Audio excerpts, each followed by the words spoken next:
ZEP, zone d'expression populaire. Encore un nouvel affront qui fera jacter dans les chaumières. Devoir d'insolence, devoir d'irrévérence, devoir de résistance. On n'est pas là pour leur plaire. Nique la France et son passé colonialiste, ses odeurs, ses relents et ses réflexes paternalistes. Nique la France et son histoire impérialiste, ses murs, ses remparts et ses délires capitalistes. Nique la France et son passé colonialiste. Bonsoir à toutes et à tous. Donc, je vais juste présenter un petit peu le cadre du débat avant de laisser la parole à Saïd Bouamama. Donc moi je fais partie en tout cas du Front Uni des immigrations et des quartiers populaires et du comité Devoir d'insolence Lille. Donc le débat de ce soir s'inscrit dans le cadre d'une campagne nationale Devoir d'insolence antiraciste qui a été lancée au mois de novembre dernier. Et donc il y a environ une vingtaine de comités locaux maintenant de cette campagne Devoir d'insolence. Cette campagne, elle est née d'un fait très précis, c'est ce qui va nous amener en partie à discuter de ça ce soir, d'un ouvrage, un livre CD, qui a réuni donc un groupe de rap, parce que le rap est aussi un des modes d'expression populaire, d'expression des colères, mais aussi d'expression des analyses dans les quartiers populaires, donc avec le groupe Zone d'expression populaire, dont Saïdou, que vous connaissez peut-être aussi dans le cadre du ministère des Affaires populaires, il a été aussi connu il y a quelques années là-dessus. Et donc, avec Saïd Bouamama, en tant que sociologue, ils ont ensemble fait un livre CD qui partait en tout cas le point de départ était justement d'essayer de comprendre lorsque parfois sur des murs ou dans des discours on pouvait effectivement entendre Nique la France, qu'est-ce que ce Nique la France signifiait et signifie encore? Qu'est-ce qui se joue derrière ce terme? Et donc ils se sont lancés ensemble, en tout cas dans une réflexion, pour aller explorer un certain nombre d'injustices que vivent les habitants des quartiers populaires, qui sont aussi des banlieues, où parfois c'est des quartiers populaires et ouvriers en plein centre-ville, et dans lequel il y a aussi beaucoup d'enfants, d'ouvriers qui sont eux-mêmes issus des immigrations, mais aussi de l'immigration coloniale. Lorsqu'ils ont fait ce CD répondait aussi au fait que dans une certaine littérature militante, un certain nombre de colères étaient peu abordées. On a parlé de la Palestine dans ce bouquin, de la question de l'islamophobie, la question des crimes policiers aussi, où il rappelait effectivement dans ce livre qu'il y a quand même environ 300 à 500 jeunes des quartiers populaires qui sont décédés suite à une intervention policière, comme encore récemment à Montigny-au-Goël, dans le bassin minier, puisqu'on est aussi dans le colère du présent, souvent à relayer les luttes des mineurs et les injustices et les misères que vivent les familles de mineurs. Et donc là, on a, comme l'a dit un manifestant qui marchait, voilà, on a tué un enfant de mineur. Donc les crimes policiers font partie aussi des choses qui ont été abordées. Et lorsque ce livre est sorti, il se trouve qu'une association groupusculaire d'extrême droite qui s'appelle La Griffe, donc c'est l'Association Générale pour la Défense de l'Identité Française et Chrétienne. Et donc il y a une association donc, avec le président de l'association qui est un ancien de la guerre d'Algérie, de l'OAS et du service d'ordre du Front National, donc c'est pas quelqu'un tout à fait neutre, mais qui se présente comme une nouvelle association antiraciste aux côtés du MRAP, de la LICRA, etc., mais dont le cheval de bataille est le fameux racisme anti-blanc. Et donc, Saïd Bouamama et Saïdou de ZEP ont été attaqués en justice par la Griffe pour racisme anti-blanc. Alors donc on va y revenir un petit peu, mais ça n'est pas la première fois que la Griffe essaye d'attaquer Saïd Bouamama et Saïdou en justice. Ils avaient déjà essayé à Toulouse. Le parquet de Toulouse avait refusé la plainte. Elle était nulle et non avenue. Elle ne rentrait pas dans le cadre de la loi et voilà, elle n'a pas été acceptée. Ils ont relancé une deuxième fois l'initiative à Paris, où cette fois-ci elle a été acceptée par l'État français.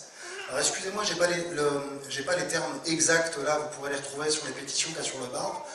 Mais en tout cas, le moment où l'État, la justice française reconnaît la recevabilité de cette plainte, écoutez bien, il est inscrit dedans atteinte à la race blanche, atteinte à l'identité française. Donc je ne sais pas quel effet ça vous fait, vous, d'entendre la race blanche comme ça, pris par la... Mais c'est un petit peu surprenant que le vocabulaire de l'extrême droite soit repris comme recevable à un moment donné par la justice. Donc je ne vais pas dans les détails, mais en tout cas c'est rentré... ça a été accepté, donc la procédure est en cours. Lorsque un certain nombre de personnes, d'individus d'abord, ont été au courant de cette attaque en justice, sachant qu'elle faisait aussi suite au procès d'Oriel Boutelja, les Indiennes de la République, d'un certain nombre de rappeurs comme Youssoufa, ou la rumeur qui était attaquée par Sarkozy pour avoir dénoncé l'implication du ministère de l'Intérieur lors de crimes policiers. Donc voilà, il y a eu quelques affaires Je fais un petit clin d'œil parce que Daniel Marmier a fait une petite émission de radio sympa il n'y a pas très longtemps sur la chanson militante et sur le fait qu'il n'y avait plus de censure aujourd'hui en France concernant des combats sociaux, politiques, etc. Et donc le petit clin d'œil, bon, Daniel Marmier était ironique hein, aussi quand il le dit dans son émission, mais c'est peut-être aussi, il était peut-être obligé à cette ironie, peut-être qu'il a un peu moins de possibilités de liberté d'expression lui-même au sein de France Inter maintenant, mais en tout cas, il se trouve que non, même la vieille censure qui coupe et qui interdit n'est pas finie en France.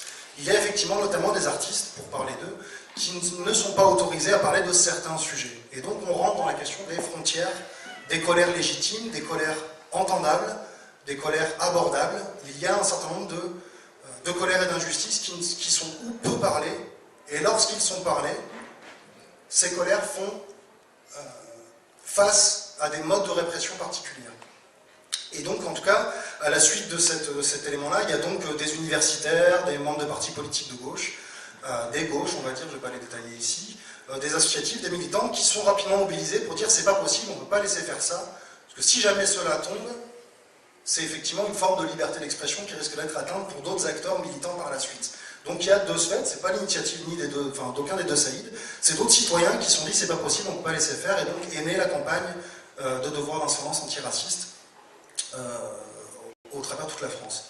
Sur la question rapidement, puis donc je vais passer la parole à Saïd, mais sur la question des frontières, puisqu'on a aussi cette thématique-là, quand Colère du Présent nous a proposé d'intervenir dans le cadre du Salon du Livre, la frontière des colères, permettez-moi de citer Sankara, qui lui-même faisait un petit Thomas Sankara, donc ancien président assassiné par la France notamment, du Burkina Faso, et qui lui-même faisait écho à Karl Marx, puisque dans le Salon du Livre, on a une forte culture ouvrière aussi, et qui nous rappelait une chose, que notre manière de penser, notre manière de voir, notre manière de comprendre le monde, n'est pas forcément la même en fonction de la place que l'on occupe dans la société.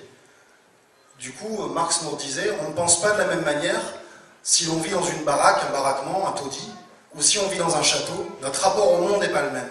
Et tout le mouvement ouvrier a souvent revendiqué cette posture-là, que oui, y compris le savoir universitaire et les modes de militantisme, ne sont pas forcément les mêmes lorsque ce sont les ouvriers eux-mêmes qui défendent leur point de vue et leurs analyses, ou si ce sont des non-ouvriers qui parlent à leur place.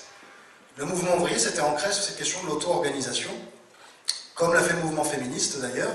C'est aux femmes de défendre d'abord leur combat émancipateur, et comme l'a fait ensuite les combats colonialistes, anticolonialistes, et les combats antiracistes. Mais du coup, cette question des modes de solidarité spontanée avec du coup les deux Saïd et les modes des personnes du coup de gauche dont on aurait pu attendre qu'elles se mobilisent rapidement face à une attaque de l'extrême droite qui était à un moment donné un petit peu en retrait, en doute. Attendez, il faut d'abord que j'y vois un petit peu plus clair avant d'être solidaire avec eux.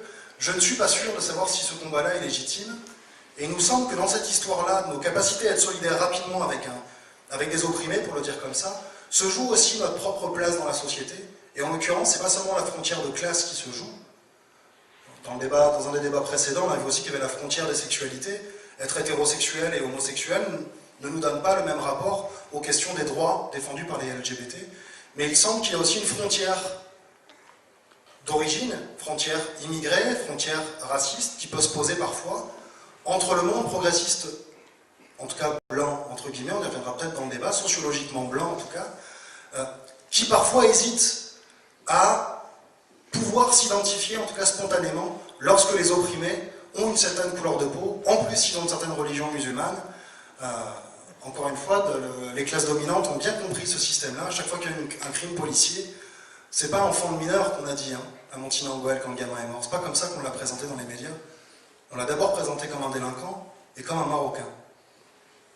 L'ordre social dans lequel on vit, les classes dominantes ont bien compris qu'ils doivent se jouer de nous parfois sur nos capacités à être solidaires dans des combats communs, mais à créer des frontières d'identification politique et à finalement nous diviser pour mieux régner, ça on le connaît très bien, et donc c'est une des parties de ce qu'on va aborder ensemble ce soir. Donc on va avoir un premier exposé du coup de Saïd Bouamama, et donc ensuite on aura un débat collectif ensemble. Je vous remercie.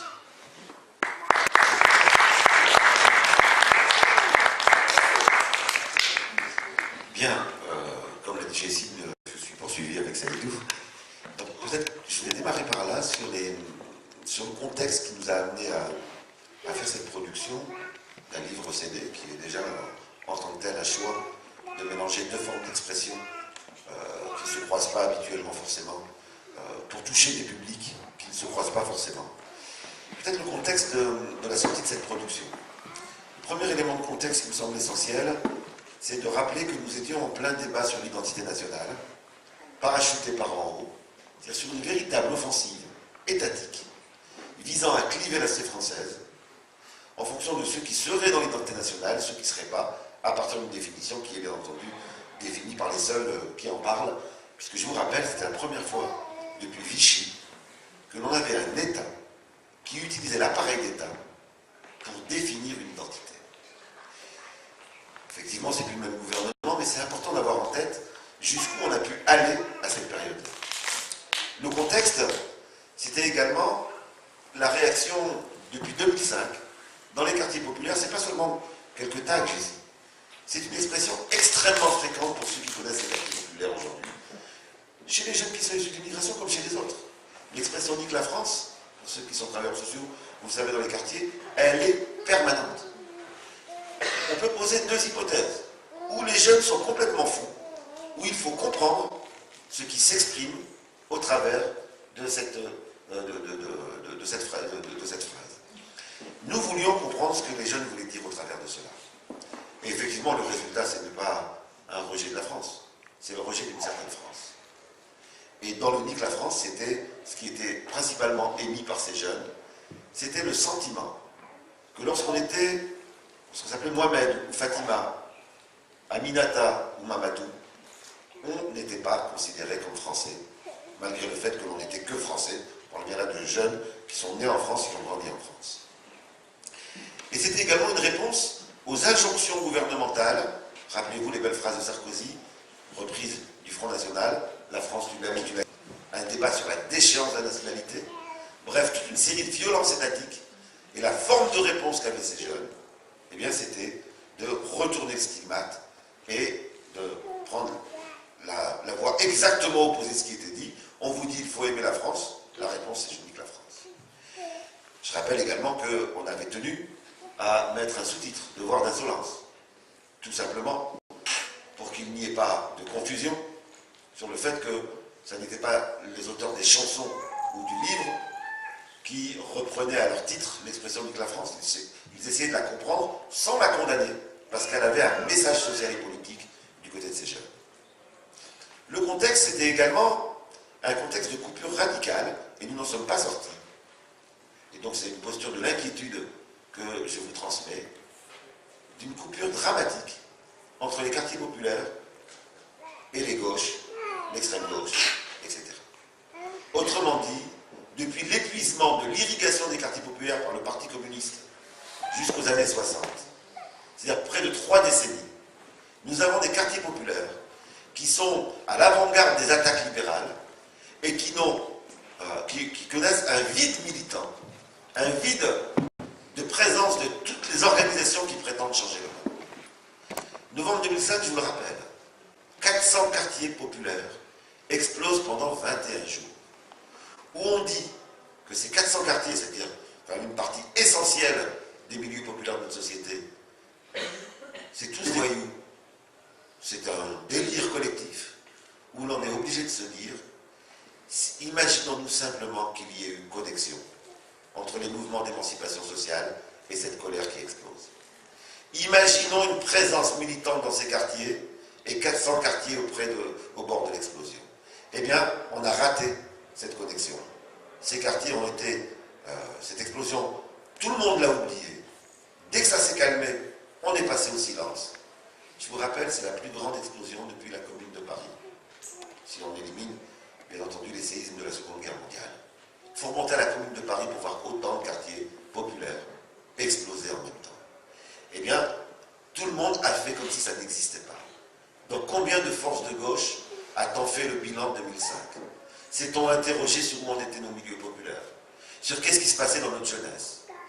S'il y en a qui le font, aujourd'hui, le Front National, qui tente de capter cette colère. Et donc, c'était aussi un contexte de coupure radicale entre entre les quartiers populaires et les organisations de gauche. Le contexte est également un contexte qui n'a pas cessé d'augmenter depuis, de radicalisation de l'extrême droite. Ne nous trompons pas, tirons les leçons de l'histoire. L'extrême droite n'arrive pas à n'importe quelle période des histoires.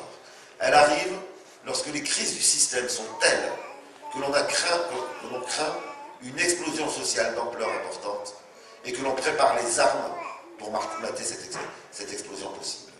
Je vous signale les quelques fuites que le canard enchaîné a données sur des rapports des renseignements généraux aujourd'hui, indiquant la crainte d'une explosion sociale, avec des prétextes peuvent être... il y a 2 rapports des renseignements généraux qui indiquent qu'il est possible que ça explose à partir d'une grève, à partir d'une rixe dans un quartier. Nous sommes, et là-dessus il y a que... nous sommes à la fois sans perspective politique, mais à la fois avec une vraie colère sociale. Eh bien, ce n'est pas un hasard que l'extrême droite relève la tête à ce moment-là. Et donc, on prépare les armes pour mater une éventuelle explosion sociale. Et pour préparer ces armes, il faut diviser. Il faut diviser, et il faut en particulier que ceux qui sont, peut-être, à cause de leurs conditions d'existence, à cause de leur humiliation, peut-être les premiers à même d'exploser et d'entraîner le reste, soient perçus comme n'appartenant pas à notre camp. Il s'agit, si jamais les quartiers réexplosent, que l'on considère, que l'essentiel des militants français considèrent « ah ben c'est pas nous ». C'est produire un nous et un eux au sein des milieux populaires, et c'est bien de cela dont il s'agissait en termes de contexte à l'époque, et ça n'a pas cessé d'augmenter depuis. Alors quelle a été la méthode pour nous inculper? C'est une méthode aussi ancienne que la domination. C'est une méthode qui est d'ailleurs utilisée par l'appareil d'État aujourd'hui ouvertement. Vous savez qu'aujourd'hui, on conseille aux policiers, lorsqu'ils ont conscience d'avoir commis un acte illégal, on leur conseille de porter plainte eux-mêmes avant que les personnes contrôlées portent plainte. De porter plainte pour offense. Une circulaire a été publiée, il y a eu une fuite, on connaît une circulaire qui conseille aux policiers porter plainte immédiatement pour offense à représentant de l'ordre public, à chaque fois que quelqu'un pourrait porter plainte pour un abus au niveau de la police. C'est l'inversion des accusations. Le racisme anti-blanc, c'est tout simplement ça. On l'a connu aussi au niveau du mouvement féministe. On a toute une théorisation de soi-disant théoriciens venant nous dire, mais les féministes, quand elles réclament l'égalité des droits, elles sont racistes anti-hommes. Et effectivement, si vous dénoncez le racisme, le seul racisme qui existe dans notre société, c'est-à-dire le racisme qui est massif, celui qui est porté par des institutions d'État, celui qui est systémique, et non pas celui qui touche à la marge, une intolérance, etc. À chaque fois que vous dénoncez ce racisme-là, vous courez, si nous sommes condamnés, vous courez le risque d'être accusé de racisme anti-blanc. Il s'agit d'inverser l'ordre des choses, et c'est vraiment une méthode qui a été très loin, enfin, qui historiquement remonte à très loin. On a même entendu dans les médias, rappelez-vous, un Jean-François Copé dire que certains veulent développer un racisme anti-riche. C'est quand même extraordinaire. Et on voit bien comment, si nous ne sommes pas au clair sur ce que c'est que le racisme, sur comment le comprendre politiquement, si nous avons des analyses erronées du racisme, on peut se laisser avoir. Le racisme, ça n'est pas Saïd qui dit à Jessie « je t'aime pas parce que t'aimes blanc ». Parce que t'es blanc. Ça s'appelle de l'idiotie. Ça s'appelle le racisme, c'est lorsque vous avez le pouvoir d'agir sur la vie de Jessie. Je ne l'ai pas. Par contre, effectivement, un ministre, en votant une loi, peut entraîner l'exclusion du travail de milliers de personnes. En prenant une décision, un décret, peut empêcher les sans-papiers de régulariser. Le véritable racisme, c'est celui qui est porté par des institutions, qui irriguent la société et qui autorisent les passages à l'acte d'individus. Et donc c'est dans ce sens-là que se joue le racisme, beaucoup plus que simplement je t'aime bien ou je t'aime pas, j'aime pas les blancs, j'aime pas les arabes. C'est pas grave quelqu'un qui n'aime pas les arabes. C'est pas grave. S'il n'a pas le pouvoir d'agir sur la vie de nos concitoyens d'origine arabe. Et on n'est pas dans un monde de bisounours, ne rêvez pas d'avoir une société dans laquelle tout le monde aimera tout le monde, etc. Par contre, une société se respecte lorsqu'elle peut édicter des lois qui empêchent les passages à l'acte. Et nous sommes dans l'exact inverse. Alors je voudrais rappeler également un autre élément de contexte. Tu me rappelles si je parle trop, Jessie. Un autre élément de contexte qui me semble essentiel, c'est que tout cela arrive dans un contexte d'éclatement organisé des classes populaires. Et ça, c'est une des dimensions qui est essentielle, parce que ce qui veut dire qu'on a perdu d'avance. Si nous ne sommes pas capables d'élaborer des stratégies collectives pour répondre à cet éclatement et renouer les liens dans les classes populaires. À chaque fois que les classes populaires ont été éclatées, et encore une fois, je pense que c'est organisé, eh bien, à chaque fois, nous avons perdu. À chaque fois qu'on a réussi à contrebalancer l'éclatement des classes populaires, à chaque fois, nous avons eu des gains. Alors, cet éclatement, il ne concerne pas que l'immigration. Il est tout azimut. Mais il y a l'immigration également dedans. Donnons quelques éléments de cet éclatement organisé. Premièrement, la multiplication des statuts. C'est ce que j'appelle dans mes travaux la discrimination agiste. C'est quand même assez extraordinaire. Sur comment, depuis une vingtaine d'années, on nous a habitués à ce que nos enfants n'aient pas les mêmes droits que nous. Et on a même amené des sections syndicales et des délégués syndicaux à négocier des accords, par exemple sur les 35 heures, dans lesquels ceux qui avaient déjà un poste gardaient des droits, et les nouveaux, c'est-à-dire nos enfants, n'avaient plus les mêmes droits. C'est-à-dire qu'on multiplie les statuts, on crée un clivage entre jeunes et moins jeunes sur la question du droit du travail. Franchement, on peut comprendre les contradictions du délégué syndical qui était obligé de faire cela. Mais avec du recul, il valait mieux qu'on perde nos droits plutôt que d'accepter que nos enfants aient moins de droits que nous. Parce que ça divise le camp populaire. Ça nous empêche de considérer qu'ensemble on va pouvoir réagir. Ça crée de l'éclatement et donc de la difficulté à se considérer comme appartenant à la même classe, comme appartenant au même camp. Eh bien, on a organisé ça au niveau agiste. Mais on a également, aujourd'hui, on n'a pas su réagir, on n'a pas été capable, tous collectivement, et quand je dis ça, c'est pas pour nous culpabiliser, c'est juste pour qu'on soit lucide. On n'a pas été capable de réagir à temps à l'organisation du marché du travail, qui depuis une trentaine d'années a segmenté le marché du travail, en particulier à partir du critère du sexe, du critère du sexe et du critère de l'origine. On a aujourd'hui des secteurs féminins. On a aujourd'hui des boulots pour noirs et arabes. C'est-à-dire qu'on a segmenté le marché du travail pour qu'effectivement, on ne puisse pas se sentir comme appartenant au même camp. Alors bien sûr, il ne suffit pas qu'il l'ait fait pour qu'il gagne, mais c'est une épreuve supplémentaire. Et donc, il va falloir réunifier des choses qui étaient spontanément unifiées s'il n'y avait pas eu cette segmentation ethnique du marché du travail, sexiste du marché du travail.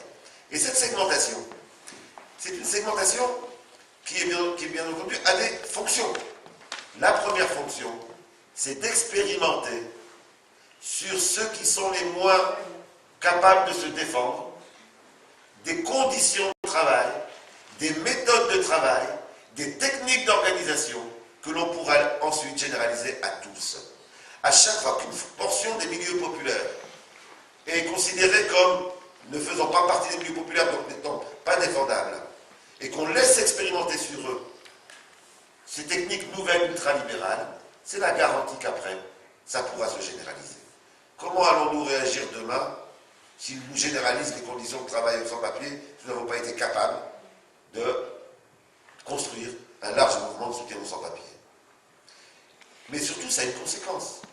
C'est que ça produit, et c'est, je pense que là-dessus qu'il faut qu'on ait une analyse scientifique et non pas morale, ça produit ce que j'appelle une subjectivité différenciée. Lorsque vous vous appelez Mohamed ou Fatima, et que vous grandissez dans un quartier populaire, et qu'il n'y a pas de militants qui viennent vous voir, et qu'il n'y a pas en permanence tous ceux, anarchistes, extrême gauche, etc., qui veulent changer la société, qui ne sont pas présents dans ces lieux-là, eh bien vous finissez par considérer que votre sort, il est lié qu'à vous. Mais de la même façon, si vous êtes un ouvrier qui n'est pas issu de l'immigration, et que dans aucune occasion vous êtes amené, parce qu'il y a segmentation du marché du travail, à fréquenter des camarades d'autres origines, vous finissez par considérer que ça n'est pas la même réalité. Autrement dit, la segmentation organisée crée une subjectivité organisée. On peut très vite comprendre qu'il y a besoin de cette subjectivité.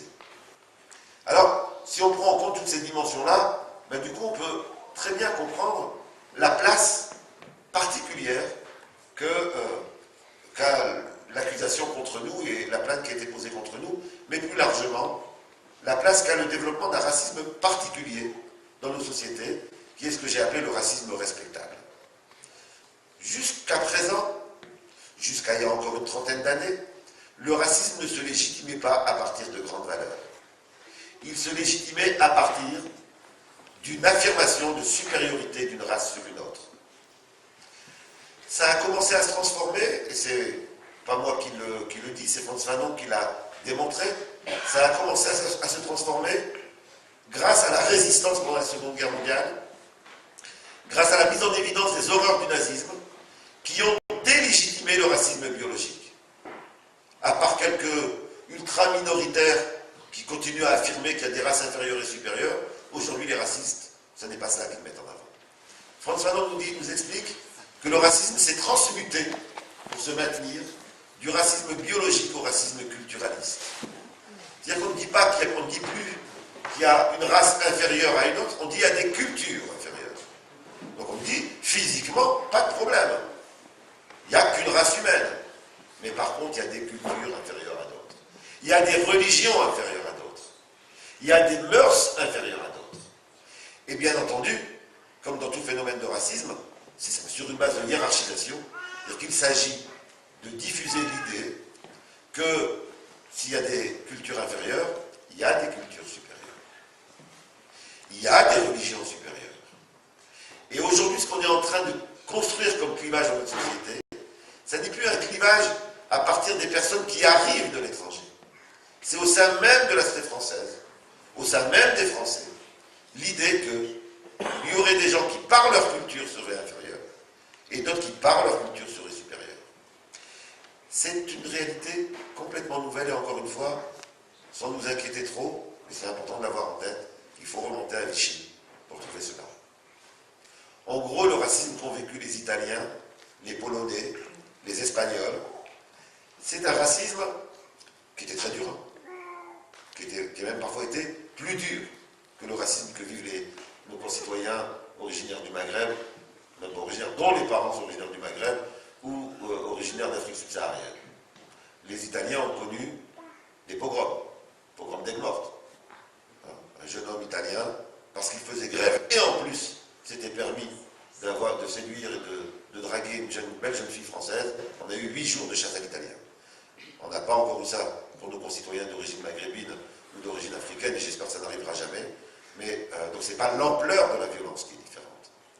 Ce qui est différent, c'est que pour la première fois dans l'histoire de nos sociétés, les discriminations et le racisme ne s'arrêtent pas aux parents.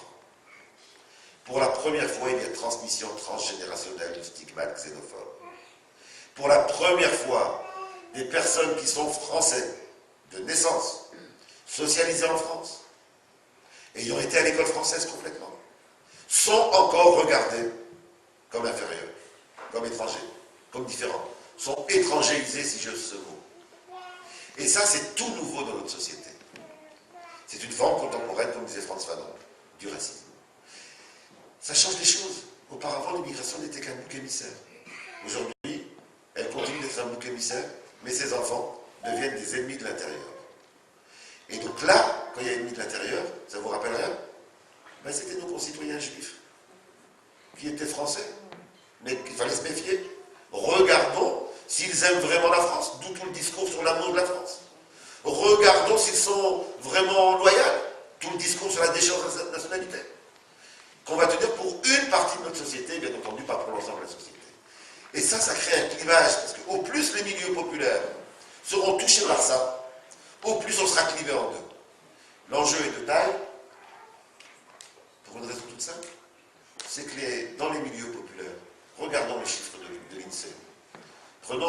Je prends pour simplifier, dans les chiffres de l'INSEE, j'appelle milieu populaire les ouvriers et les employés. Regardons dans les milieux populaires la part de cette partie de notre classe qui est issue de l'immigration postcoloniale. Combien d'ouvriers sont d'origine maghrébine et d'Afrique subsaharienne? Combien d'employés le sont? Près de 30% de notre classe, de nos classes populaires, sont issus de l'immigration postcoloniale. Il n'y aura aucun changement d'ampleur dans cette société s'il y a un clivage 70-30 dans notre camp. Si effectivement les 70 considèrent que les 30 ne font pas partie du même camp, et si les 30, par leur expérience, n'arrivent pas à se reconnaître dans les 70 parce que leurs revendications, leurs conditions de vie ne sont pas reprises par les organisations, syndicats, etc., qui regroupent les 70. Autrement dit, le vrai danger, je fais exprès de caricaturer, le vrai danger, c'est un clivage de notre camp, qui est organisé aujourd'hui volontairement, parce que c'est un excellent outil, il n'y aura pas de changement radical, il y aura peut-être des changements à la marge, tant que nous n'aurons pas renoué ces deux parties du camp qui sont aujourd'hui volontairement écartonnés. Je terminerai en soulignant les trois fonctions de ce racisme respectable. Oui, j'appelle ça respectable parce qu'aujourd'hui, pour justifier le racisme, on nous dit mais c'est parce que certaines religions oppriment les femmes. Donc, on est obligé d'être raciste contre les musulmans. Bon, disons, on ne dit pas raciste. On dit on est obligé d'avoir des mesures spécifiques sur la religion musulmane. À chaque fois que vous avez un texte de loi spécifique, il faut que vous tiriez votre revolver.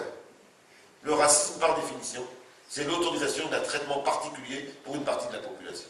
Or, dans notre société, on a fait des lois pour 2000 filles qui portent un foulard. Vous imaginez faire des lois pour 2000 personnes, mais demain on va faire des lois pour 2000 euros. On va faire et pourtant, ça n'a pas provoqué de colère générale. C'est passé. Parce qu'on a fait peur avec l'idée que, quand même, ces 2000 filles qui portent le foulard, il y a danger pour la République, etc. Donc c'est à partir d'une valeur respectable qu'on a trompé les gens idéologiquement. Et donc, cette nouvelle forme de racisme appartient dans l'Occident, donc là, on peut les citer, hein, parce qu'ils sont utilisés, bien entendu, pour justifier nos guerres aussi. Il faut aller au Mali, pourquoi? Parce que ils ne savent pas se débrouiller tout seuls face aux intégristes. On oublie de nous dire que quelque temps auparavant, on avait empêché l'armée malienne d'être suffisamment capable d'assurer la sécurité de son territoire. C'est pour civiliser qu'on continue à faire des guerres. C'est pour aider, c'est pour lutter contre les dictateurs. C'est-à-dire que les peuples d'Afrique n'ont pas de cerveau et sont incapables de lutter eux-mêmes contre leurs propres dictateurs. C'est toujours à partir de valeurs respectables que se justifie le racisme contemporain. Et c'est donc la forme nouvelle du racisme, c'est de prendre des grandes valeurs, libération de la femme, civilisation, etc., pour justifier une politique exceptionnelle. Je terminerai juste en soulignant les trois fonctions de ce racisme respectable. D'abord, je l'ai dit tout à l'heure, au niveau économique, extraordinaire machine pour segmenter le marché du travail et le précariser. Au niveau des droits démocratiques, excellente machine pour nous habituer au fait que certaines colères sont illégitimes et que donc on peut se permettre d'interdire des revendications, d'interdire des expressions.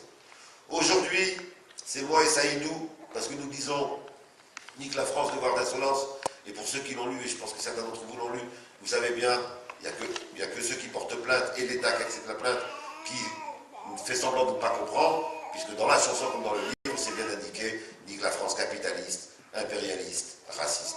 Il n'est pas écrit nique la France des résistants, il n'est pas écrit nique la France des communards, et donc effectivement, qu'on ne nous la fasse pas sur l'ambiguïté de l'expression, etc. Mais c'est une extraordinaire machine sur les droits démocratiques quand on aura autorisé l'interdiction d'une expression parce qu'elle ne serait pas polie. Et bien demain, les ouvriers qui seront en colère et qui saccageront leur entreprise parce qu'il y a des raisons, je ne dis pas que c'est ça qu'il faut faire, mais qu'il y a des raisons devant le comportement de certains employeurs de saccager son entreprise, et bien on dira, là, ça ne va pas, il faut absolument qu'on intervienne. Autrement dit, ce procès-là, c'est créer une jurisprudence qui l'autorisera des passages à l'acte pour beaucoup d'autres. Et puis, dernière extraordinaire machine, dernière fonction, ça nous habitue à distinguer certaines colères de dominés qui seraient légitimes et des colères de dominés qui ne seraient pas légitimes. Autrement dit, on dit aux dominés, quand tu te révoltes, il faut que tu te révoltes proprement. Mais vous savez, les dominés, ils prennent les révoltes qu'ils peuvent. Ces jeunes des quartiers qui ont explosé en 2005, moi j'ai connu ces mêmes quartiers 30 ans auparavant. Les jeunesses communistes étaient partout. Le Parti communiste irriguait tous ces quartiers. Quand il y avait une révolte, il y a 30 ans, ben, c'était derrière le PC, derrière... et donc, les personnes qui se révoltent prennent les canaux d'expression disponibles. Et quand il n'y a pas de canal d'expression, eh bien, c'est pas juste d'aller leur renvoyer. Je ne suis pas tout à fait d'accord sur comment tu as fait. Qu'avons-nous fait, nous qui voulons transformer le monde, pour offrir des canaux d'expression qui empêchent que, par manque d'autres canaux, eh bien, ça soit justement la colère pure qui ressurgisse. Si l'on veut que ne reviennent pas demain des révoltes comme celle de 2005, eh bien, il va falloir réinventer des canaux d'expression qui permettent aux dominés de s'exprimer de manière à créer du rapport de force pour transformer la société.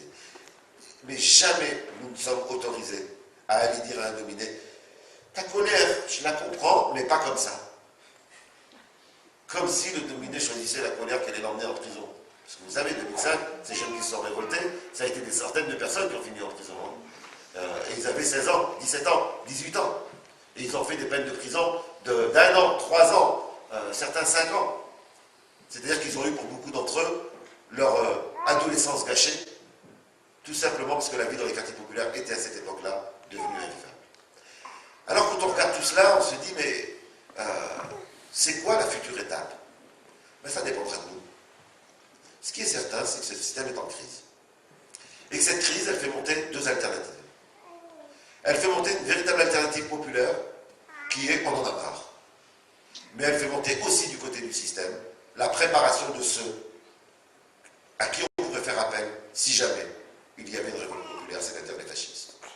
Ne prenez pas au second plan la place nouvelle de l'extrême droite par rapport au mariage homosexuel et la place qu'ils ont pris dans les manifestations.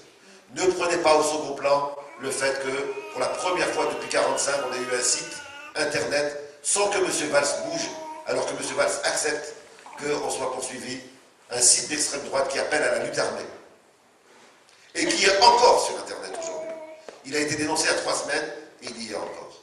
Autrement dit, dans les périodes de crise, c'est Gramsci qui nous le dit, lorsqu'on est dans ce qu'il appelle le clair-obscur, il y a toujours les deux alternatives qui se préparent. Et notre procès, qu'on le veuille ou non, on n'a pas choisi. Franchement, je n'aurais préféré pas avoir à m'occuper de j'avais d'autres combats à mener. Mais ce procès, c'est un procès qui va être une épreuve dans le rapport de force. On a besoin de vous, pas pour nous défendre, mais pour vous défendre. Comme disait Bertolt Brecht, il y a pire que le bruit des bottes. Quand le bruit des bottes est là, il est temps de prendre les armes. Il y a le silence des pantoufles.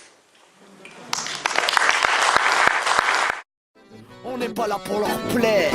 Nique la France et son passé colonialiste, ses odeurs, ses relents et ses réflexes paternalistes. Nique la France et son histoire impérialiste, ses murs, ses remparts et ses délires capitalistes. Nique la France et son passé colonialiste, ses odeurs, ses relents et ses réflexes paternalistes. Nique la France et son histoire impérialiste, ses murs, ses remparts et ses délires capitalistes. Ça y est, c'est réglé, maintenant c'est formel.